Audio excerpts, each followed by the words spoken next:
नमस्कार दोस्तों, कैसे हो आप सब। तो चलिए आज सुनते हैं सिनी वाली शर्मा जी द्वारा लिखित कहानी चलिए अब। आप लोगों से गुजारिश है इससे पहले कि आप कहानी में खो जाएं, पहले चैनल को सब्सक्राइब कर लीजिए ऐसी और बेहतरीन कहानियां सुनने के लिए। तो चलिए कहानी शुरू करते हैं। परमानंद बाबू की पत्नी के देहांत होने के कुछ दिनों के बाद सभी इसी विषय पर चर्चा कर रहे हैं कि इनके आगे के दिनों का रहने सहने और खाने पीने का इंतजाम किस प्रकार किया जाए ताकि इनके बचे हुए दिन आराम से बीत सकें। सुलक्षणा और रामपुर वाली दोनों ही इनकी सेवा करने के लिए बहुत ही इच्छुक हैं। इनकी सेवा करके वे अपना जीवन धन्य करना चाहती हैं। ऐसी बात नहीं है। हाँ, इतना जरूर है कि इनकी सेवा से दोनों की आर्थिक हालत में सुधार की संभावना है। इसी संभावना को पाने के लिए दोनों हर संभव कोशिश कर रही हैं। गिरिधर बाबू और शशिधर बाबू दोनों परमानंद बाबू के छोटे भाई हैं। वे भी अपने पक्ष को सबल बनाने की कोशिश कर रहे हैं। ऐसी बात नहीं है कि दोनों की आर्थिक स्थिति दयनीय है और दोनों इन्हीं पर भरोसा लगाए हैं, पर दोनों की स्थिति भी अच्छी है, लेकिन ससुराल से मिले धन ने परमानंद बाबू की आर्थिक स्थिति को अधिक समृद्ध बना दिया है।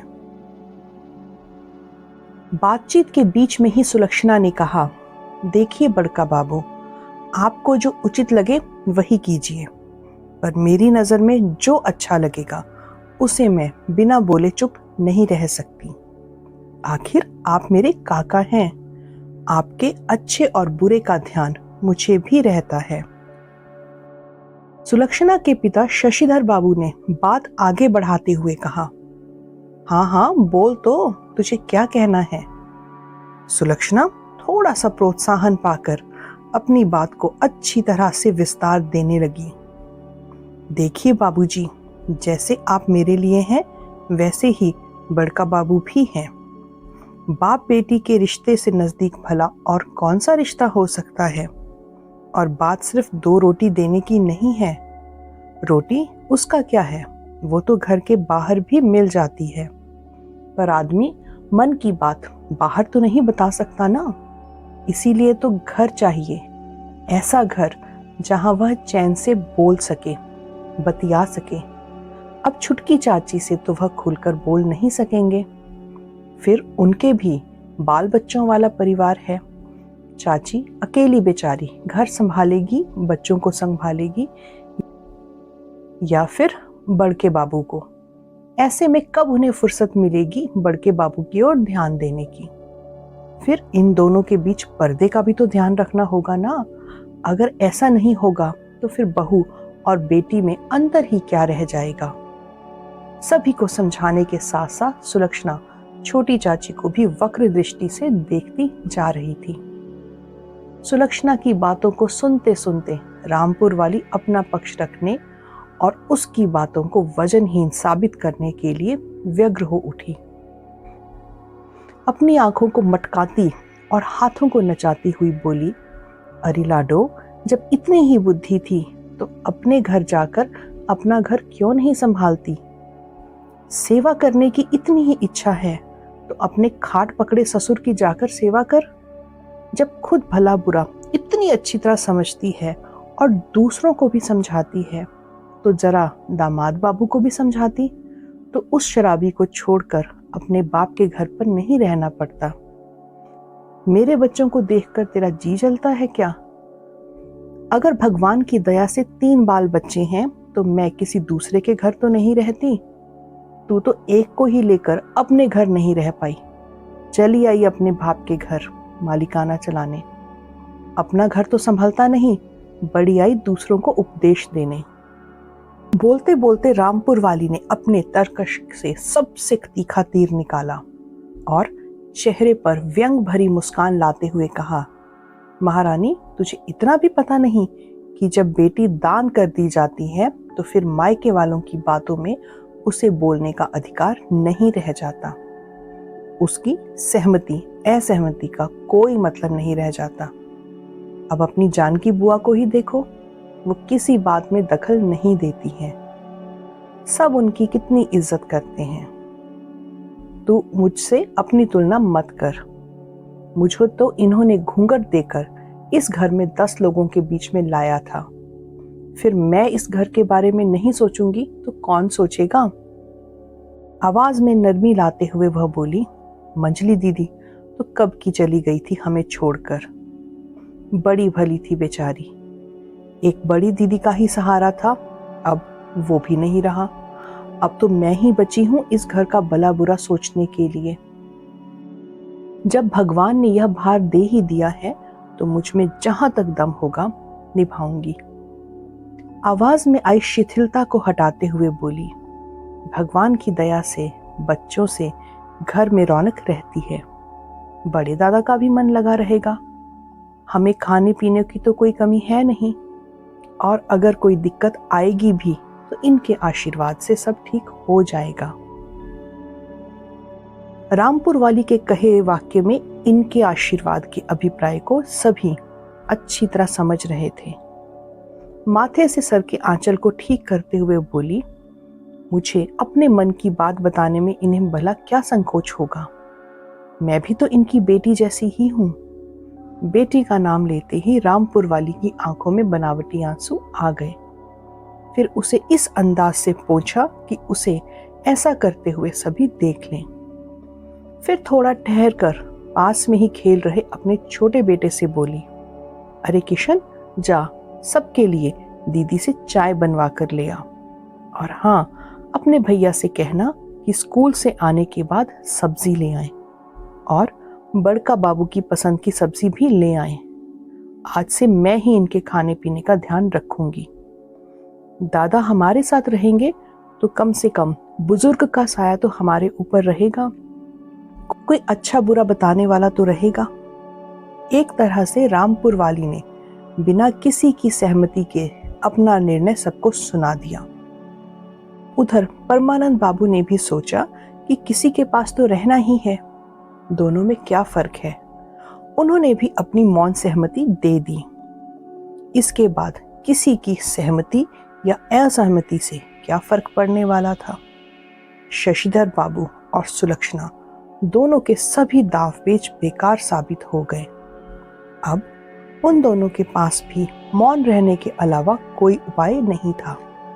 जीवन की आधारभूत आवश्यकताओं में भोजन भी एक है, उसका इंतजाम तो हो गया, लेकिन जीवन को जीने योग्य बनाने के लिए जिस उत्साह की आवश्यकता होती है वह उत्साह आखिर कौन देगा।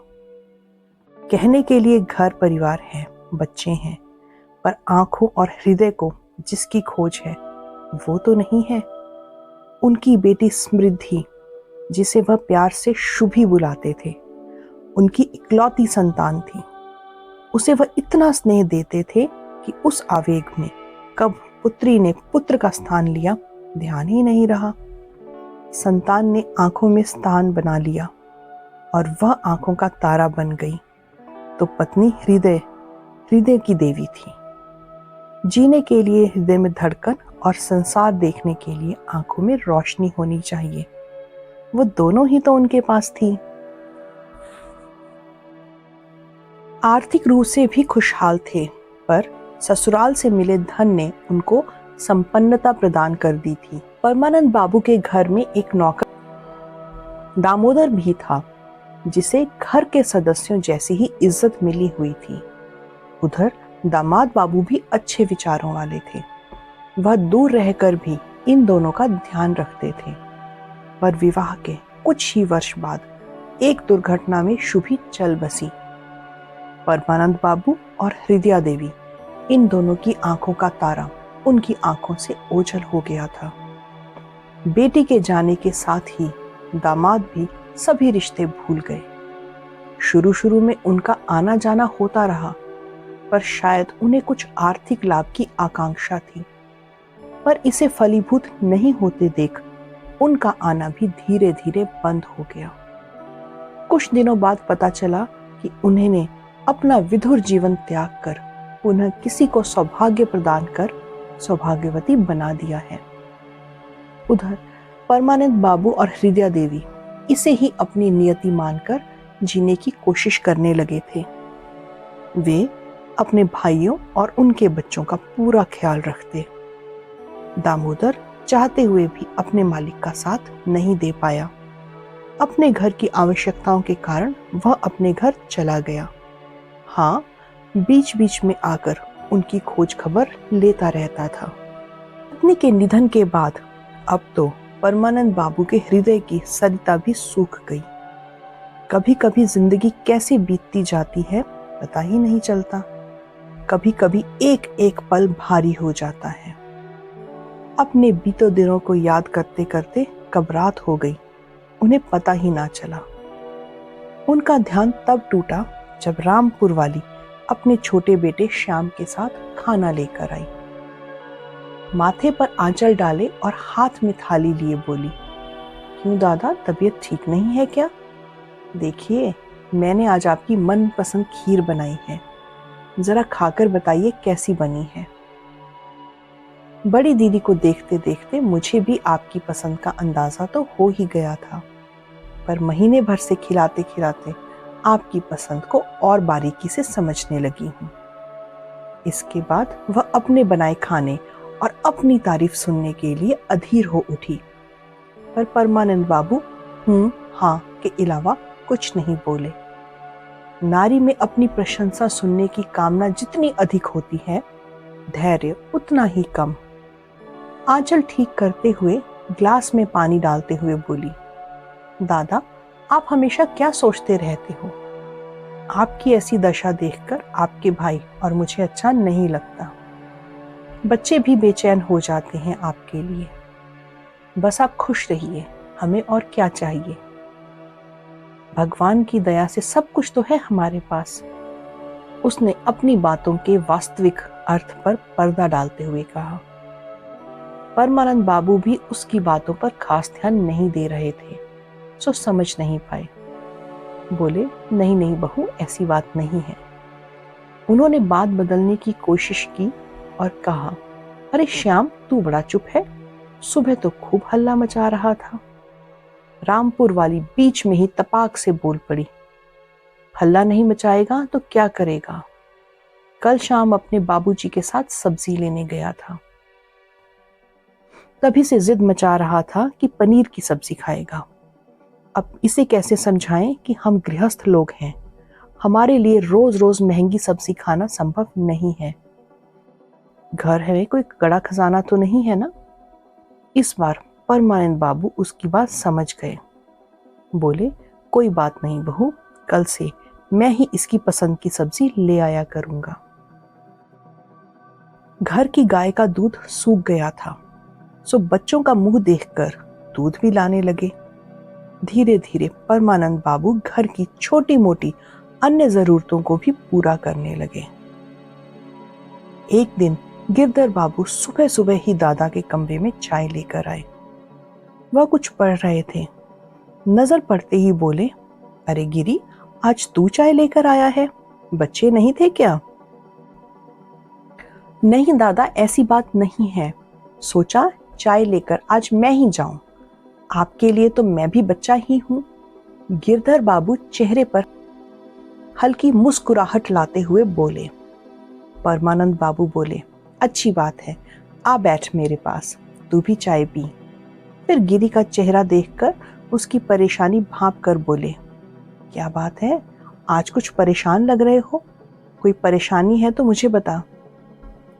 गिरी बाबू बोले, नहीं नहीं, कोई खास बात नहीं है, लेकिन बड़े दादा बीच में ही बोले, लेकिन क्या, मुझे बता। गिरधर संकोच से बोले, दादा, देवधर में जमीन बिक रही है, सहदेव भी ले रहा है, सोच रहा था कि अगर थोड़ी जमीन मैं भी ले लूं।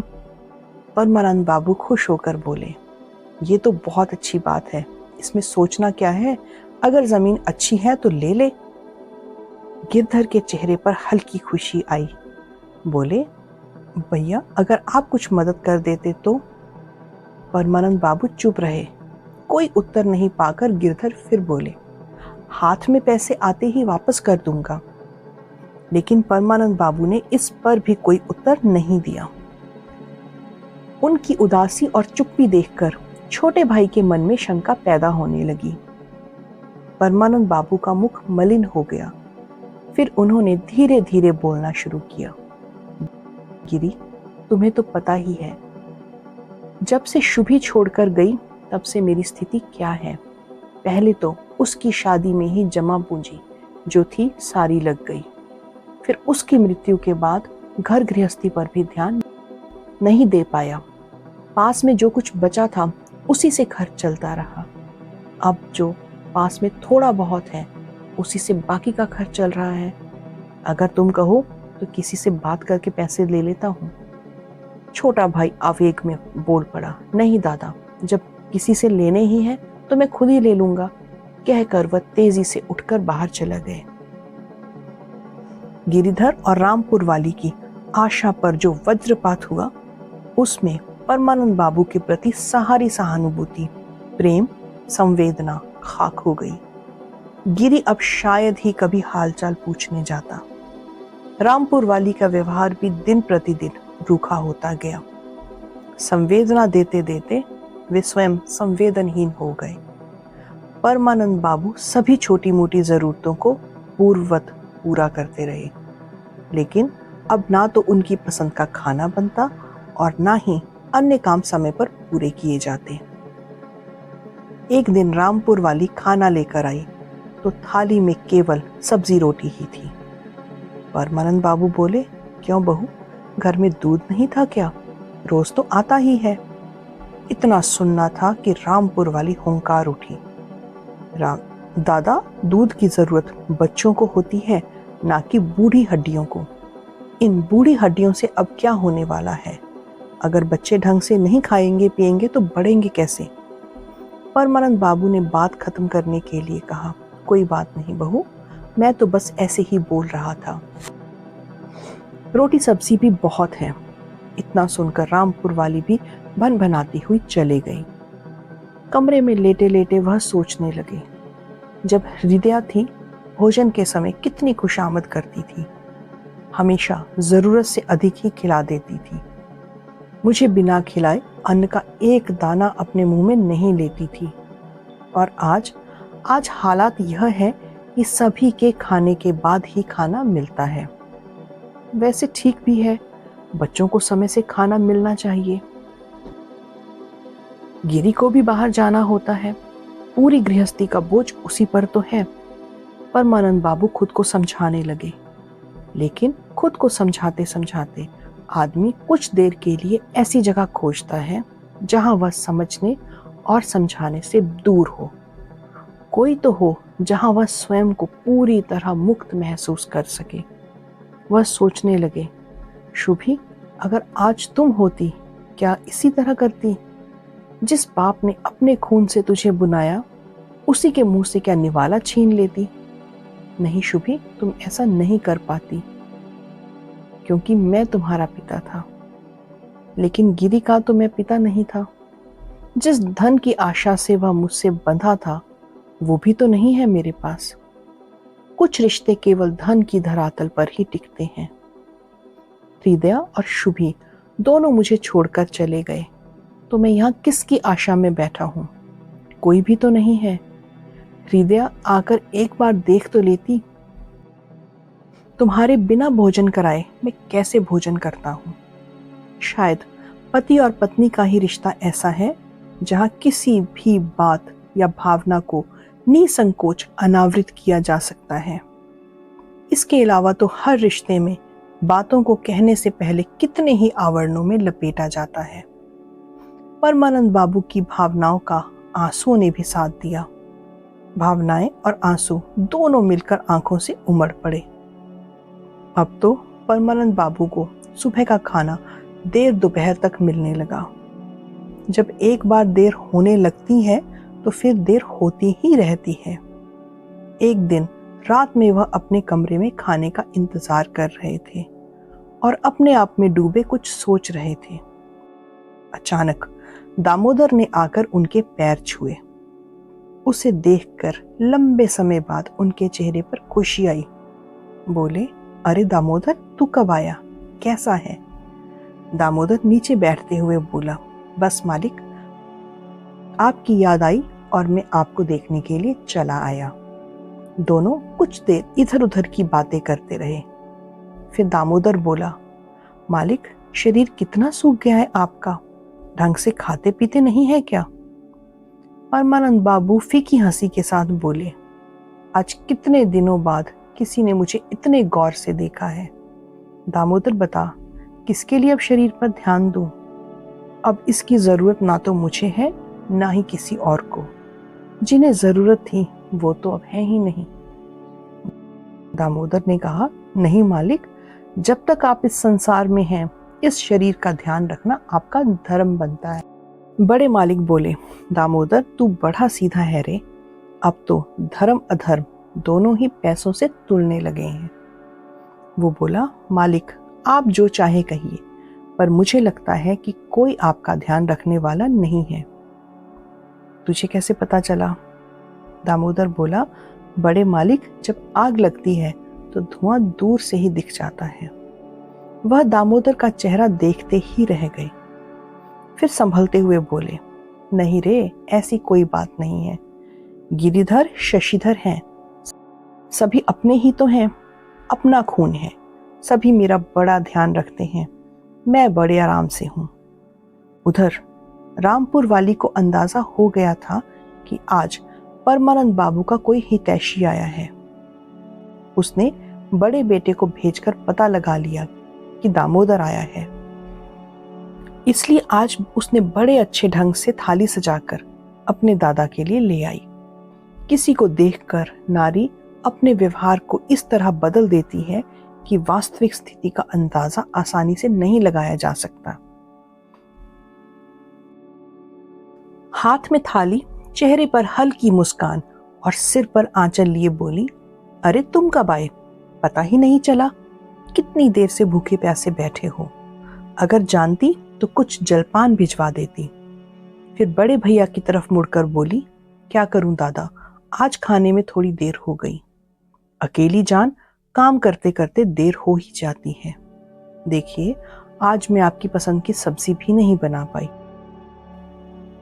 परमानंद बाबू भी समझ रहे थे कि इस सहृदयता का क्या कारण है, लेकिन उन्होंने ना तो कुछ कहा और ना ही चेहरे पर कोई भाव आने दिया।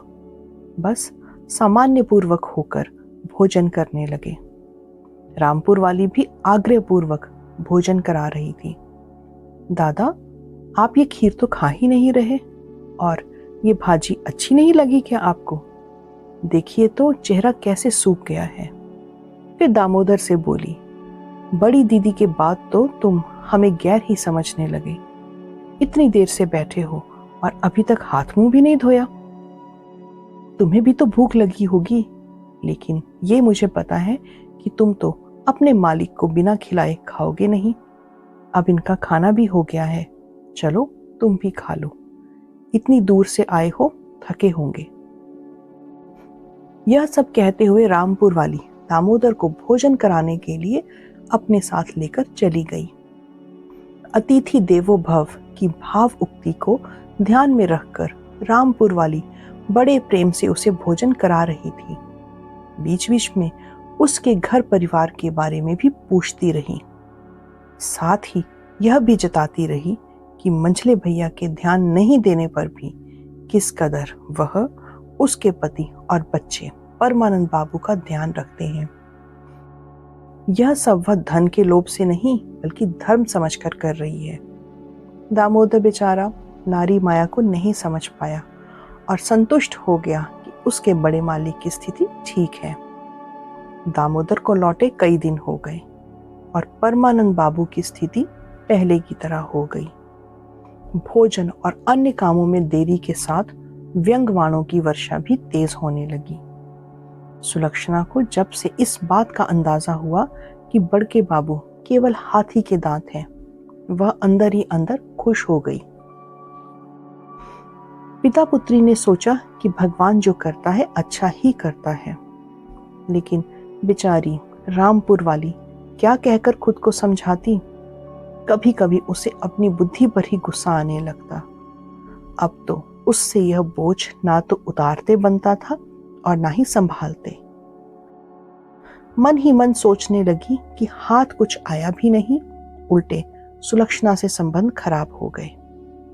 एक वही तो है जो अच्छा बुरा वक्त पड़ने पर साथ दे सकती है। अगर वह अपने बाप के घर में रहती है तो इसमें उसका क्या जाता है। उससे तो संबंध सुधार कर ही रहना चाहिए। उसने एक बार फिर अपनी बुद्धि का उपयोग शुरू किया और धीरे धीरे सुलक्षणा के मन में अपने प्रति आई कालिमा को दूर करने में लग गई। नारी ही नारी की मति समझ सकती है। सुलक्षणा को भी आभास हो गया कि छोटी चाची संबंध सुधारने में जुट गई है, तो उसने भी मन में विचार किया कि जब यहाँ रहना ही है तो मिलजुल कर रहने में ही फायदा है। सो उसने भी चुटकी चाची के बड़े हाथ को थाम लिया। इस बीच दामोदर कई बार आया और उसे धीरे धीरे बड़े मालिक की फीकी हंसी और उदासीनता और छोटी मालकिन की चतुराई का अंदाजा होने लगा था। अब वह अपने मालिक से मिलने जल्दी जल्दी आने लगा। एक आध दिन रुककर उनकी सेवा करता, फिर चला जाता। एक दिन सुलक्षणा और रामपुर वाली अपना अपना काम निपटाकर आपस में बातें कर रही थी। सुलक्षणा ने पूछा, क्यों चाची, दामोदर फिर आया है क्या? रामपुर वाली ने जवाब दिया, अरे उसका क्या है, आने जाने में खर्च तो कोई लगता नहीं है। 2-4 कोस ही दूर उसका घर है। जब मन हुआ हाथ हिलाते हुए आ गया। थोड़ा बहुत तो खाता नहीं है, पूरा सेर भर अनाज तो एक बार में ही खा जाता है।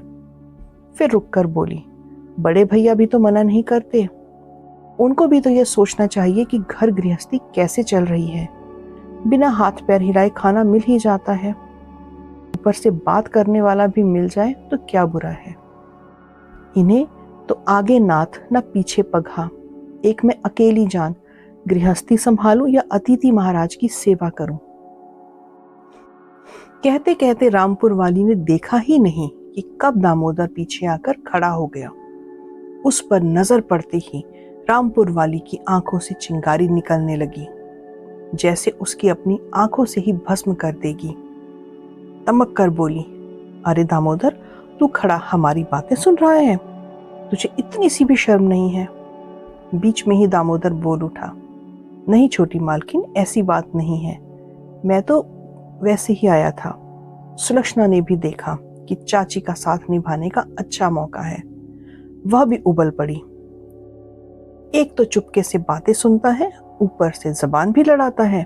चाची, इसकी हिम्मत तो देखो। रामपुर वाली सहारा पाकर और बलवती हो गई।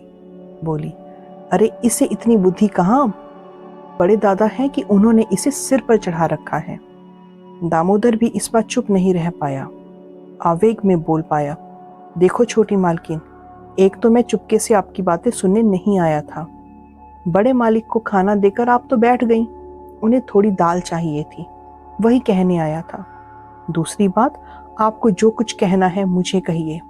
बड़े माल के बारे में मैं कोई उल्टा सीधा शब्द नहीं सुन सकता। चाची को उकसाने के लिए सुलक्षणा हाथ नचाती हुई बोली, हाय रे दैया, अब तो नौकर चाकर भी घर के मामले में बोलने लगे हैं। अकेले में अगर छोटी मालकिन से दामोदर ऐसी बातें करता तो उसे शायद उतना गुस्सा नहीं आता, लेकिन सुलक्षणा के सामने अपनी बेइज्जती उसे कई गुना अधिक लगी। धधकते हुए बोली, बड़ा आया अपने बड़े मालिक की तरफदारी करने वाला। लगता है अपना सारा धन तुझे ही दे दिया है जो इतना ऐंठ रहा है। एक बार जब मुंह खुला तो फिर खुल ही जाता है, फिर दोहरा कर बोलने में संकोच नहीं रह जाता। दामोदर भी बोलने लगा, बड़े मालिक ने मुझे क्या दिया है आपको क्या पता। उन्हीं आज जो मैं हूं वो उन्हीं के कारण ही तो हूं। सुलक्षणा और रामपुर वाली दोनों को संदेह हो गया कि परमानंद बाबू ने अपना बहुत सारा धन चुपचाप दामोदर को दे दिया है। इसी वजह से आज बहुत सुखी है और दौड़ दौड़ कर इसी लोभ से आता भी रहता है। दोनों अपनी आशंका और व्यग्रता छिपा नहीं सकी, एक साथ बोल पड़ी, जरा मैं भी सुनूं, आखिर तुझे ऐसा क्या दे दिया है? तेरे बड़े मालिक ने, जो दिन रात उनका ही गुणगान करता रहता है। दामोदर बोला, जब मैं बहुत छोटा था तभी से इनके यहाँ रहता हूँ। बचपन में ही मेरी माँ मर गई थी, पर बड़ी मालकिन ने मुझे इतने दुलार से रखा कि मुझे कभी भी अपनी माँ की याद नहीं आई। बड़े मालिक ने मुझे थोड़ा बहुत पढ़ना लिखना सिखाया, जिसके कारण मैं आज अपनी बिरादरी में 10 लोगों के बीच उठ बैठ सकता हूँ। उनके बीच मेरी कुछ इज्जत है। उन्हीं का पाला यह शरीर है जिसके कारण मैं अपने खेतों में काम करता हूँ और अपने परिवार को संभालता हूँ। लेकिन छोटी मालकिन, ये धन आंखों से नहीं दिखता और आपको तो आंखों से दिखने वाला धन ही चाहिए। रामपुर वाली भी इन सब बातों में आने वाली नहीं थी। बोली, जब इतना कुछ दे ही दिया है तो ले जा अपने बड़े मालिक को अपने साथ। जब बिठाकर खिलाना पड़ेगा तब पता चलेगा कि कौन सा धन काम आता है। जब पास से एक फूटी कौड़ी भी नहीं मिलेगी तब हम भी देखेंगे कि बड़े मालिक की रट कहाँ जाती है। दामोदर ने शांत स्वर में कहा, मैं भी तो यही चाहता हूँ, पर उनसे कहने की हिम्मत नहीं होती। कहता हुआ वह वहां से चला गया। परमानंद बाबू आज तो बहुत ही व्यथित हो उठे। उन्होंने ये सभी बातें अपने कानों से सुन ली थी। वह बार बार अपने खून के रिश्तों में अपनों को ढूंढ रहे थे, पर अपनों के बीच एक भी ऐसा नहीं मिला जो सच में अपना हो। सभी उनसे बहुत दूर थे और पैसों की डगर पर चलकर ही उन तक पहुंच सकते थे। पर यह डगर बनाने की उनमें ना तो हिम्मत रह गई थी और ना ही कोई इच्छा। रात में उनका खाना लेकर गिरी का बड़ा लड़का आया, पर आज खाने की बिल्कुल इच्छा नहीं थी।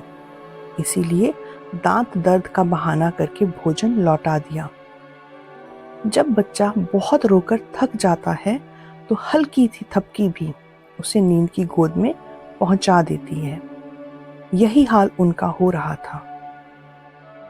घर वालों की ताड़ना, हृदय और शुभी की यादों ने आज उन्हें इतना थका दिया कि वह बेहाल हो चले। इतने में रामपुर वाली खाना लिए दनाते हुए पहुंची और विकराल रूप में बोल पड़ी, भोजन लौटाने का मतलब मैं नहीं समझी। इस उम्र में नाज नखरे दिखाने का क्या मतलब रह गया है? अगर आज बड़ी दीदी होती तो उनके आगे क्या आपका नाटक चल जाता? बूढ़े हो जा रहे हैं और बुद्धि तो बच्चों जैसी हो जा रही है आपकी। पता नहीं वो मेरे माथे आपको मरकर क्यों चली गई। काम के ना काज के, दुश्मन अनाज के। सुनाते हुए जिस गति से आई थी उसी गति से चली गई। उसने ना तो एक बार भी खाने का आग्रह किया और ना ही दांत दर्द के बारे में ही पूछा। उसे क्या पता किसी के ऊपर क्या गुजरी होगी। जब हृदय रोता है तो आंखों से आंसू नहीं, शरीर का सारा रक्त बह जाता है। फिर शरीर में ना तो प्राण शेष रह जाते हैं और ना उत्तेजना। परमानंद बाबू की भी यही स्थिति हो गई। दामोदर उनके आंसू देखकर विहल हो उठा। उसने आज तक अपने मालिक की आंखों में आंसू नहीं देखे थे। अपने आप को संभालते हुए कहा, मालिक, अब और किस चीज की उम्मीद है इसके अलावा यहाँ से? और कुछ नहीं मिल सकता। इस तरह भूखे प्यासे कितने दिन और किसके लिए रह पाएंगे? फिर परमानंद बाबू गंभीरता से बोले, तू परेशान क्यों होता है रे? मैं भूखा प्यासा कहाँ हूँ? हृदय के जाने के बाद ये आंसू ही मेरी भूख प्यास मिटा देते हैं। पूछते हो कि मैं यहाँ किसके लिए हूँ? सच कहते हो। अब मेरा कोई अपना तो है नहीं और ना ही मुझे खोजते हुए यहाँ कोई आने वाला है। लेकिन अब इस उम्र में भी कहाँ जा सकता हूँ? यहाँ रहकर कम से कम हृदय और शुभी को अपने करीब महसूस करता हूँ। इस घर से यादें जुड़ी हैं। मेरा खुद का बचपन भी इसी घर में गुजरा है। इनका मोह मुझे कहीं भी चैन से नहीं रहने देगा। वैसे भी इस दुनिया में मेरे लिए बैठा ही कौन है? भावुक स्वर में दामोदर बोला, ऐसा क्यों कहते हैं मालिक? इस घर में ना सही, घर के बाहर कोई तो होगा, और अगर कोई नहीं है तो मैं तो हूं ना। परमानंद बाबू आश्चर्यचकित होकर बोले, दामोदर, तुम मेरा बोझ उठा पाओगे? मेरे पास तो कुछ भी नहीं है रे, मैं तुझे कुछ नहीं दे पाऊंगा। दामोदर बोला, मालिक, आपने इतना कुछ दिया है कि और कुछ लेने के लिए मेरे पास जगह ही नहीं है। बस आप मेरे साथ चलिए, मेरे 2 बच्चे हैं, आपका मन लगाए रखेंगे। पास में स्कूल भी है, अगर मन होगा तो वहां पढ़ा दिया कीजिए, और बच्चों का भी भला हो जाएगा। लेकिन परमानंद बाबू सहमत नहीं हुए। बोले, दुनिया क्या कहेगी? तब दामोदर हंसते हुए बोला, मालिक, दुनिया तो किसी भी हाल में बोलेगी। अगर कोई मर गया तो बोलेगी बेचारा मर गया, और अगर जीवित रह गया तो कहेगी पता नहीं कब मरेगा। बड़े मालिक बोले, लेकिन। दामोदर ने बीच में ही टोक दिया, मालिक, अपने लिए नहीं तो मेरे लिए ही चलिए, कम से कम आंखों के सामने आपको देखकर मुझे शांति तो रहेगी। अमावस की रात का सुबह का मुहूर्त, आकाश से तारे विदा होने लगे, और परमानंद बाबू वो भी अपनों से, अपने घर से विदा होने लगे। घर के सभी प्राणी सोए हुए थे, पर खूंटे से बंधी गाय घर के इस मालिक को विदाई देने लगी। दोनों की ही आंखें झड़ने लगी। परमानंद बाबू ने गाय के पास जाकर उसे चूमा और प्यार से सहलाते हुए फिर कभी नहीं स्पर्श करने वाली अनुभूति से बार बार छूकर आगे बढ़ने लगे। गाय भी उन्हें माता की तरह विदा करने लगी। कभी कभी मनुष्य से अधिक अपना तो जानवर ही होता है, लेकिन छोड़ना इतना आसान होता तो फिर दुनिया में मोह माया के लिए कोई जगह ही नहीं रहती। जब कुछ छूटता है तो माया उसे कस कर पकड़ने लगती है। इस बार शरीर के साथ आत्मा भी रो पड़ी। उन्हें माँ की याद आने लगी। इसी घर के आंगन में तो वह माँ का आंचल पकड़कर गिरते संभलते थे। गिरने पर माँ कहती थी, उठेगा नहीं तो? फिर प्यार से सहारा देकर उठाती थी। माँ, आज मैं फिर गिर पड़ा हूँ, उठाओगी नहीं? मुड़कर देखा तो लगा जैसे माँ बुला रही है। उन्होंने खुद को संभाला, सोचा माँ होती तो शायद, लेकिन माँ तो नहीं है। फिर अपने को मजबूत कर एक एक पग बढ़ाने लगे। शरीर तो कहना मान भी लेता है, लेकिन चित्त वो तो चंचल होता है ना। वो फिर मुड़कर घर की ओर देखने लगे और सोचे, इसी घर में हृदय कितनी बेचैनी से उनके आने का इंतजार करती थी। उनके वापस आने पर कितनी अधीरता से पूछती, इतनी देर क्यों कर दी? याद भी नहीं रहता कि कोई इंतजार कर रहा है। मन ही मन बोल पड़े, हृदय, अब इंतजार नहीं करना, अब यहाँ नहीं आऊंगा। खाने के लिए इंतजार ही नहीं करना, मैं भूखा ही जा रहा हूँ, अब यहाँ कभी नहीं आऊंगा। फिर उन्हें आभास हुआ कि जिससे वह बातें कर रहे हैं वो तो कब से इस घर को छोड़कर जा चुकी है। अगर कहीं इसी घर में आकर इंतजार करेगी और मेरे नहीं रहने पर कितनी परेशान होगी। नहीं नहीं, लौट चलता हूँ, इसी घर में मैं उसका इंतजार करूंगा। उन्हें अपने आप में खोया देखकर दामोदर ने टोका, मालिक, क्या सोच रहे हैं? उनमें इतनी शक्ति ही नहीं बची थी कि कुछ जवाब दे पाते। अनमनस्क होकर बोले, कुछ नहीं। फिर अपने शरीर को खींचने लगे। धीरे धीरे बढ़ ही रहे थे कि लगा जैसे शुभी पीछे से पुकार रही हो, बाबूजी, चुपके से मुझे छोड़कर कहाँ जा रहे हो? पैर अपने आप रुक गए। आंखें फिर मुड़कर उसी घर को देखने लगी। लगा शुभी अपनी माँ की गोद में मचल रही है, साथ आने की जिद कर रही है। लहरों के बीच से जब आदमी खुद को किसी तरह खींचकर आगे बढ़ता है तो लहरें बार बार अपनी ओर खींचने की कोशिश करती रहती हैं। वही मनस्थिति परमानंद बाबू की भी हो रही थी। सोचा, इस घर से मैंने अपनी हर चीज खोई और पाई, अपने आप को इनसे अलग होकर कहाँ जा रहा हूँ? नहीं नहीं, वापस लौट चलता हूँ। अगर आज ये सभी होते तो क्या मुझे इस घर से इस तरह जाने की जरूरत होती? मरने के बाद तो घर छोड़ना अपने हाथ में नहीं रहता, पर आज तो सशरीर ही घर छोड़कर जा रहा हूँ। यही सोचकर धीरे धीरे आगे बढ़ रहे थे। दामोदर उनकी स्थिति को अच्छी तरह से समझ रहा था। वह भी धीरे धीरे चल रहा था। थोड़ी देर बाद पीछे मुड़कर देखा तो गांव पीछे छूट गया था। गांव के बाहर का यह बगीचा जिसे उन्होंने ही लगवाया था, आम, कटहल और न जाने कितने पेड़ लगाए थे, कितने स्नेह से हर पौधे को वृक्ष बनाया था, आज वे पेड़ अपनी जगह पर स्थिर रहे हैं, लेकिन उनकी हर पत्ती जैसे उन्हें रोकने की कोशिश कर रही थी। कुछ तो झड़ कर उनके पैरों के नीचे आकर रोक दी, पर वह उसे आंसू से सींचकर आग्रह को ठुकराते हुए खुद को खींचकर ले जा रहे थे। गांव के बाहर ग्राम देवी का मंदिर, जो गांव के अपने सभी संतानों की रक्षा करती है, माता है सबकी। गांव का कोई भी आयोजन, उत्सव इनकी आराधना के बिना पूरा नहीं होता। लेकिन माँ, आज तुम्हारी यह संतान तुम्हारी छाया से दूर जा रही है। शायद दोबारा इधर ना आ सकूं, लेकिन माँ, मुझे भूल मत जाना। उन्होंने दोनों हाथ जोड़कर आंखें बंद करके आंसू का अर्घ देकर माँ को प्रणाम किया। फिर आगे बढ़ने की कोशिश करने लगे। गांव की अंतिम निशानी बूढ़ा बरगद, यहीं से गांव की सीमा समाप्त मानी जाती है। यहीं आकर उन्होंने शुभी को विदा किया था। इस सीमा पर आकर वह इस गांव के लिए पराई हो गई थी। विवाह के बाद बेटी पराई हो जाती है, यही कहकर मित्र और स्वजन उन्हें घर ले गए थे।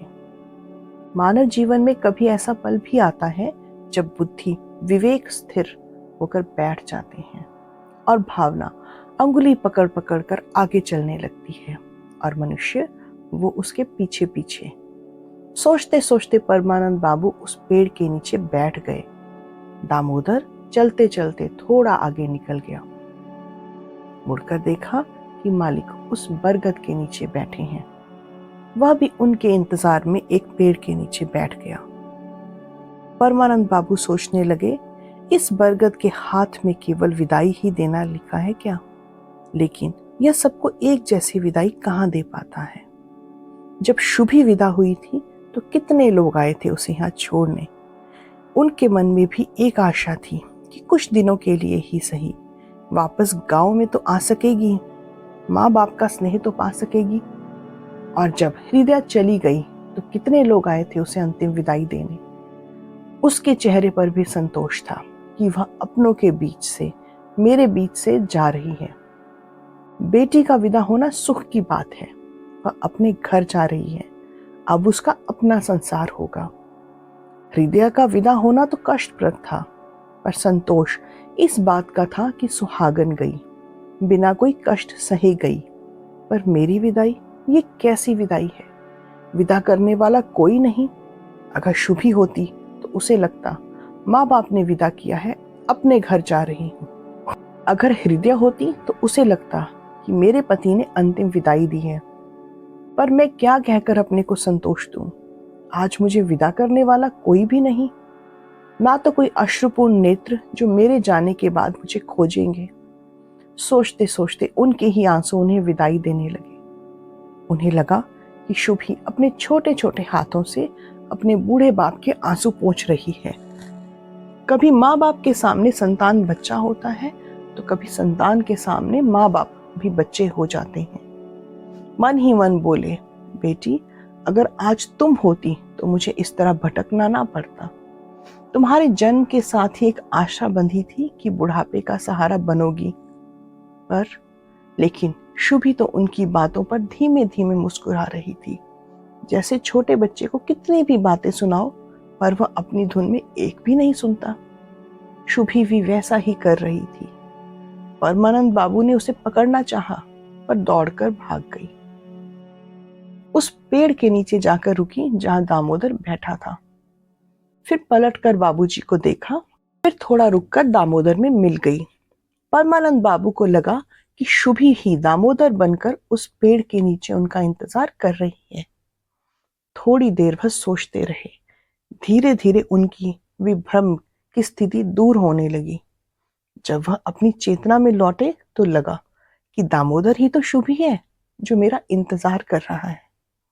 फिर एक आवाज आई जिसमें नारी स्नेह और पुरुष की सांत्वना दोनों थे। चलिए अब। उन्हें लगा यह शुभी और दामोदर दोनों की मिश्रित आवाज है और उसी आवाज के सहारे वह उठे और चल पड़े। तो दोस्तों, ये थी आज की कहानी। कहानी कैसी लगी हमें कमेंट करके जरूर बताइएगा। अगर कहानी अच्छी लगी तो इसे लाइक कीजिए और शेयर कीजिए, और ऐसी ही और बेहतरीन कहानियां सुनने के लिए चैनल से जुड़े रहिए। तब तक अपना ध्यान रखिए और शुभ रात्रि।